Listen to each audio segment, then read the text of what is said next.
Շնորհակալություն, պարոն Հայրապետյան, նախ համակարգված ներկայացնելու համար։ Իրականում մեր առաջարկը, որ ներկայացվել էր, ոչ թե օրենքի խախտում էր ժամկետի առումով, դա հայեցողական լիազորության հարց է, օրենքի որևէ դրույթ չկա, որ արգելի հիմնական զեկուցողին կամ հեղինակին իրացնելու դա կամ դիտարկելու դա որպես կոնկրետ առաջարկություններ, բայց այնուամենայնիվ դա ձեր արդեն հայեցողության լիազորության դաշտն է, այստեղ առարկություն չունեմ։ Տեսեք, դուք նշեցիք, բայց մեր առաջարկը վերաբերում էր ոչ թե քանակ ավելացնելուն, այլ վերաբերում էր նույն կարգավորումը, ինչ որ մենք ունենք օրինակ հանրային ծառայությունները կարգավորող հանձնաժողովում կամ մրցակցության պաշտպանության հանձնաժողովում, նույն կարգավորումը լինի նաև տեղեկատվական այս նոր մարմնի ձևավորման շրջանակներում, այսինքն հերթականության կառավարության առաջարկություն,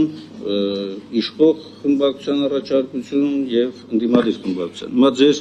ներկայացածով գուցե այդպես չի, ես խնդրեցի նաեւ հանձնաժողովի աշխատականը, որպեսզի տպված վիճակով բերի, ստացվում է, որ բոլոր դեպքերում մեկ անդամի առաջադրելու իրավունք է ստանում, մինչդեռ մեր առաջարկած կարգավորումը կարող է ստեղծել իրավիճակ, երբ որ մեկի փոխարեն երկուսը կարող է առաջադրել ժամկետի մեջ, նկատի ունեմ, էլի։ Մենք պատկերացրեք, եթե ընդունենք 6 չի 5 է, դուք հիմա առաջարկում եք 6, այդ 6 ընդհանրապես հանձնաժողովները կենտ թվով են ելնում, զույգ թվով չեն ելնում, էլի։ Եթե բան չի, կարող ենք էլի 5-ը պահպանել, պարզապես ընթացակարգը հետևյալն է։ Առաջադրվեց, մանավանդ առաջին օրինակ կազմի ժամանակա, առաջադրվեց 1, 2, 3, դրացավ, այս հաջորդ փուլը առաջադրման իրավունքը կառավարություն, իշխող մեծամասնություն եւ այլն, այսպես շարունակ։ Հիմա տրամաբանությունը դա այստեղ հուշում է, որ հնարավոր է, որ 2 անձ առաջադրվի։ Ժամանակի ցանկացած փուլում հնարավոր է, որ մի այ ներկայացման իրավունք ունեցողը ժամանակի մեջ նույն իր գործունեության ժամանակահատվածում 2 անձ կարողան առաջադրի ըստ հերթականության։ Հետևաբար, որպեսզի թյուրիմացություն չլինի, խնդրեմ այստեղ հստակ բարձրաբանում, սահմանվել է ուղղակի 1 քվոտա, թե առաջադրման իրավունք, սա հստակեցնենք առանց սահմանափակման, քվոտայի սահմանափակման։ Եթե որտեղ սկզբունքային հարց է սա, կազմավորման տեսակետից եւ գործունեության տեսակետից։ Երկրորդը, մենք ունենք նաև առաջարկություններ կապված ազգային անվտանգության ոլորտում եւ այլ կարևոր ոլորտներում այն կոշտ սահմանափակմանը, որ սույն օրենքի դրույթները չեն տարածվում այդ ոլորտների վրա։ Որքան գիտեմ, նաև քննարկումների ընթացքում էլ պայմանավորվեցինք, որպեսզի հստակություն մտնի, որ կիրառվում են, սակայն եթե առանձնահատկություններ կան սահմանված այդ օրենքներով, այս ոլորտներ, այս կազմակերպությունների գործունեությունը կարգավորող ոլորտներով, ապա կիրառվում են այդ առանձնահատկությունները, որպեսզի ստանդարտը լինի միևնույնը բոլորի համար։ Բայց այս մասով ոնց որ չլսեցի ես ձեր կողմից տեսակետ, խնդրեմ, որպեսզի նաև այս մասով բարձրաբանում ներկայացվի։ Իսկ ընդհանուր առմամբ շնորհակալ եմ մեր առաջարկները քննարկման առարկա դարձնելու համար։ Նախ ես այսմիշը պարոն Հայրապետյանը պատասխան այդուհանդերձ անդրադառնամ էլի, պարոն Հայրապետյանը ասեց, որ բովանդակային առումով ուսումնասիրել է առաջարկները, բայց մենք առաջնորդվում ենք ազգային ժողովի կանոնակարգ օրենքով եւ ազգային ժողովի կանոնակարգ օրենքի շրջանակներում խմբակցության գրավոր առաջարկների համար նախատեսված է ժամկետ։ Եթե իրավական առումով ժամկետը անցնելուց հետո են ներկայացվել այդ առաջարկները, մենք համարում ենք, որ նման առաջարկներ չկան, բայց այդ բովանդակային այդպիսի արգելք չկա, պարոն Վարդան, իմացածը հայեցողական լիազորության դաշտում է։ Դա մեկնաբանության հարց է, բայց մենք այդպես ենք մեկնաբանում, եթե կարիք ունեք, երբ մեկնաբանում եք, կարող եք առանձնաշրջանային քննարկման խնդրեմ։ Ես պարոն Մինասյան չեմ մտնի այդ իրավական հարցերի մեջ, որովհետև հատկապես այս հանձնաժողովում պատգամավորները շատ ավելի լավ են տիրապետում իրավական նրբություններին, քան ես, եթե դուք պնդում եք, որ հայեցողական է, ապա մենք կողմ ենք քվեարկում ձեր առաջարկին, որովհետև քաղաքական մշակույթի տեսանկյունից կառավարություն կամ իշխող ուժ ընդդիմություն երկխոսության կուլտուրայի տեսանկյունից անձնապես ինձ համար նախընտրելի է, որ եթե կա մի դրույթ, որի շուրջ կա կոնսենսուս, մենք ընդունենք ընդդիմության առաջարկը եւ երբեմն մեր հանրությանը նաեւ այս շենքից դրական ինչ-որ լիցքեր ու ազդակներ հղենք, որ կա երկխոսություն եւ ինչ-որ կարեւոր նախագծերի շուրջ երբեմն նաեւ լինում են հրաշքներ, որ լինում են կոնսենսուսներ քաղաքական հակամարտող կողմերի միջև։ Եթե դուք պնդում եք, որ մեր հայեցողությամբ է, ապա ես կխնդրեմ հանձնաժողովի նախագահին քվեարկության դնել, որպեսզի նաեւ արձանագրվի, որ մենք դիրքորոշում եւ վերաբերմունք ենք հայտնում Հայաստան խմբակցության ներկայացրած առաջարկների վերաբերյալ եւ ոչ թե մենք ենք հանդես գալիս այդ առաջարկներով, սա արդեն հանձնաժողովի որոշմանն եմ թողնում։ Ըստ էության հենց ՀՑԿՀ-ի մոդելով ենք առաջնորդվում։ Հենց ճիշտ նույնությամբ, եթե ուզում եք ես ընթերցեմ ձևակերպումը, հանձնաժողովի նախագահի թափուր պաշտոնում տեխնազու առաջադրելու իրավունք ունի կառավարությունը, հանձնաժողովի մյուս անդամների թափուր պաշտոններում տեխնազու առաջադրելու իրավունք ունեն հաջորդաբար կառավարությունը, ազգային ժողովի կառավարող խմբակցությունը եւ ազգային ժողովի ընդդիմադիր խմբակցությունը։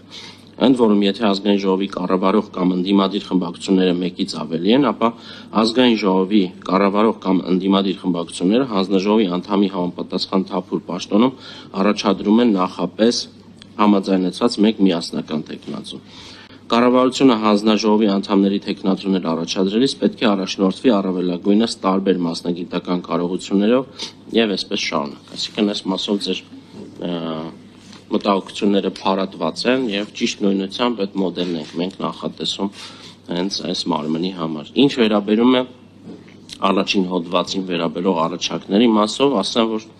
Պաշտպանության ազգային անվտանգության արտաքին հարաբերությունների արտաքին հետախուզական գործունեության իրականացման ոլորտներում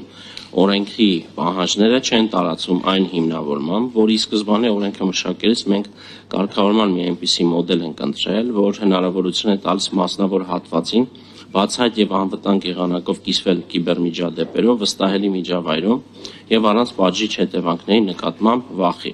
Մեկ խոսքով եթե նշենք, կարող ենք ասել, որ այս մոդելը քաղաքացիակենտրոն մոդել է եւ այն երկար քննարկումների արդյունքում է ձևակերպվել։ Միևնույն ժամանակ ամենևին չի էլ բացառում այլ օրենքներով այդ մասում կարգավորումների նախատեսումը, օրինակ հարակից օրենքների փաթեթով ներկայացվել ազգային անվտանգության մարմինների մասին օրենքում փոփոխություններ եւ լրացումներ կատարելու մասին օրենքի նախագիծը, որով նախատեսվում է, որ նշված ոլորտներում կիբերանվտանգության ապահովման մասով նույն լիազորություններն ունենալու է ազգային անվտանգության մարմնում ձևավորվելիք կիբերպաշտպանության ազգային կենտրոնը National Cyber Defense Center, որպես կառուցվածքային ստորաբաժանում։ Վերնշված ենթադրում է, որ մենք կիբերանվտանգության ապահովման միասնական համակարգ ենք ներդնում եւ կիբերանվտանգության ապահովման տեսանկյունից չկարգավորվող որևէ ոլորտ պարզապես չի լինելու։ Ինչը վերաբերում է օրենքով նախատեսված կիբերհանցագործությունների ոլորտի վրա այս օրենքի կարգավորումների չտարածման դրույթը հանելուն, ապա պետք է նշեմ, որ դա ընդունելի չէ, քանի որ քրեական օրենսգրքում կատարված փոփոխություններով առանձին հավելվածի տեսքով արդեն իսկ սահմանված են կիբերհանցագործությունների հստակ ցանկը։ Արձագանք ունեք, Վարդանյան։ Շնորհակալ եմ, պարոն Հարապետյան։ Տեսեք, 6 անդամ եք նշել, պարզ թվաբանական վերլուծություն անենք, հանած նախագահան տակը մնում է 5։ Հազար ներողություններ, հարգելի գործընկերներ, որոնք անդադ բողոքում են առայն, որ ազգային ժողովը թույլ չի տալիս, որ իրենք իրականացնեն իրենց բնականon լրագրողական գործունեությունը։ Դուք հիմա կոնկրետ կներեք, էլի խանգարում եք, անդադ խոսում եք։ Խնդրում եմ։ Խնդրեմ, պարոն Մեսյան։ Պարզ գործողություն անենք, հա։ Դուք ասում եք 6 անդամ։ 6 անդամից նախագահին հանեցինք, որ կառավարությունն է առաջադրում, տակ մնաց 5 անդամ։ 5 անդամից ըստ այս փոփոխության առաջարկի առաջարկում է կառավարությունը 1 անդամ, երկրորդ առաջարկում է իշխող խմբակցությունը 2-րդ անդամ, երրորդ առաջարկում է ընդդիմությունը 3-րդ անդամ։ Նախագահի հետ եղավ 4։ Հիմա գալիս ենք նորից հերթականություն է։ Կառավարություն 1 անդամ եւ իշխող մեծամասնություն 1 անդամ։ Այսինքն հենց հասավ երկրորդ առաջադրման, որ ընդդիմությունը պետք է առաջադրի, ստից կտրեցինք թելը եւ ասացինք, որ 6 անդամ է լինում։ Ինչն է խանգարում, որ 7 անդամ դառնա, որպեսզի լիարժեք իշխող եւ ընդդիմադիր խմբակցությունները ունենան հավասար հնարավորություն, ի վերջո կառավարությունը ունի արդեն 2-3 ներկայացուցիչ ընտեղ, նախագահ եւ 2 անդամներ, կամ դարձնենք 5 եւ ավարտենք այստեղով, որ իշխանությունն էլ չունեն այդ հնարավորությունը, իշխող խմբակցություններ չունեն այդ հնարավորությունը, կամ եթե տալիս ենք իշխող խմբակցությանը երկրորդ անդամին առաջադրելու իրավունքը, նույն իրավունքը վերապահենք նաեւ ընդդիմությանն էլ, համ դրանով նաեւ հանձնաժողովի տրամաբանական կենտ թվին կգանք, 7 անդամի պարագայում, հետո 7-ը լավ թիվ է ի վերջո, կամ 5 դարձնենք, կամ 7, որպեսզի նաեւ իրավունքների տեսակետից պաշտպանվի սա։ Առաջարկը կարծում եմ ընկալելի եղավ։ Ընդհանուր առմամբ նորմալ է, որ այս փուլում գոնե այս երկու օրենքների տրամաբանությամբ է ներկայացում։ Իհարկե հետագայում մենք պետք է քննարկենք ընդդիմություն իշխանություն հարաբերությունների հարցում ի վերջո պարլամենտական կառավարման համակարգում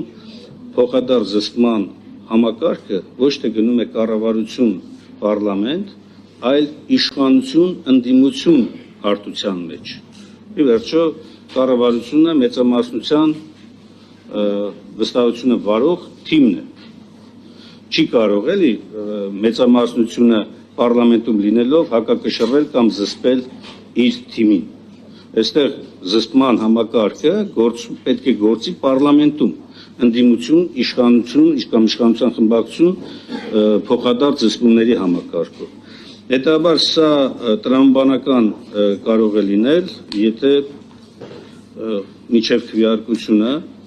այս մասով ձեր առաջարկը լինի։ Իսկ ընդհանուր առմամբ նորից ուզում եմ ասել, որ շատ կարևոր է երկխոսությունը եւ այո, ես էլ եմ այն բանի կողմնակից է, որ կարևոր օրենքների մասով եթե կա այդպիսի հնարավորություն, որ քննարկումների հիման վրա գալ կոնսենսուսի, դա շատ լավ բան է։ Հիմա այս դեպքերից մեկը սա կարող է լինել է դեպքերից մեկը, կոնկրետ այս առաջարկի մասով։ Ինչ վերաբերում է երկրորդի մասով ձեր ներկայացած հիմնավորմանը, անշուշտ իմ համար ընդունելի չէ, հասկանում եմ, բայց ընդունելի չի, որովհետև օրինակ ստանդարտները անկախ ամեն ինչից պետք է կիրառելի լինեն պետական նաև բոլոր մարմինների համար։ Եվ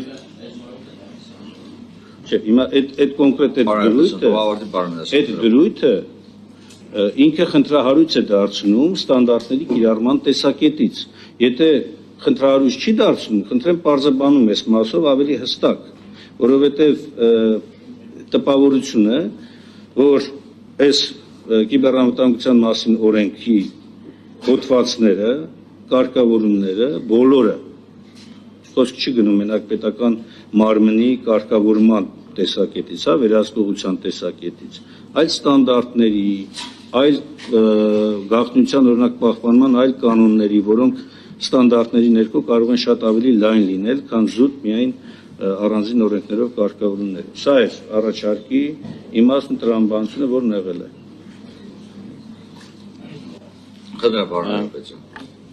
Պարոն Մինասյան, վերջից կարող ասեմ, որ այդուհանդերձ անում եմ այդպիսի պնդում, որ ստանդարտները կիրառվելու են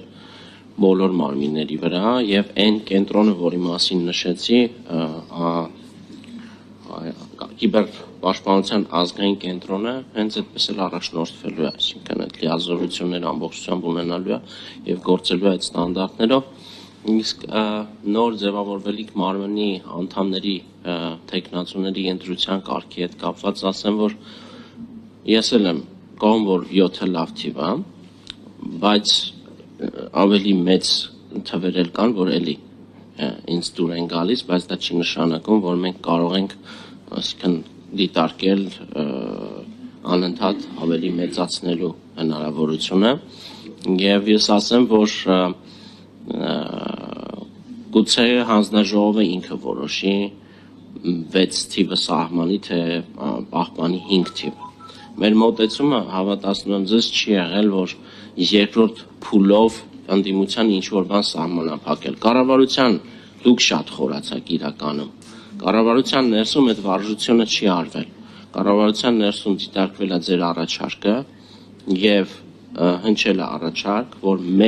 մեկ տեղով ավելացնենք, որպեսզի ապահովենք անհրաժեշտ ներառականությունը այս process-ի, հաշվի առնելով նաև մեր երկրի պարլամենտական կառավարման ձևը եւ տրամաբանությունը, եւ ինչու ոչ նաև ես խոսեցի այդ քաղաքական մշակույթի մասին, արձանագրելով նաև ձեր լիագումար նիստերի ընթացքում հնչեցրած այն միտքը, որ դուք մշտապես դրական եք արտահայտվում, հատկապես երբ ազգային անվտանգության հետ կապված նախագծերը բերում գործադիրը եւ այստեղ եւս դրական եք տրամադրված, պարզապես կարեւոր է, որ ընդդիմությունը եւս իր ընդդիմության մասնակցայնությունը եւ ներառականությունը ապահովված լինի։ Հավատացնում եմ ձեզ, այդտեղ որևէ եւ ես վստահ եմ դուք ինձ հավատում եք, որևէ դավադրություն չկա, որ հանկարծ որևէ երկրորդ փուլով հնարավորություն չտա առաջադրելու։ Հասկանալի է, միևնույն է, ազգային ժողովը ընտրում է եւ այդտեղ այլ ենթատեքստեր խնդրում եմ չփնտրել, հավասար ձայների պարագայում պարզապես հանձնաժողովի նախագահի ձայնը վճռորոշ է լինելու։ Սա է ամբողջ տրամաբանությունը։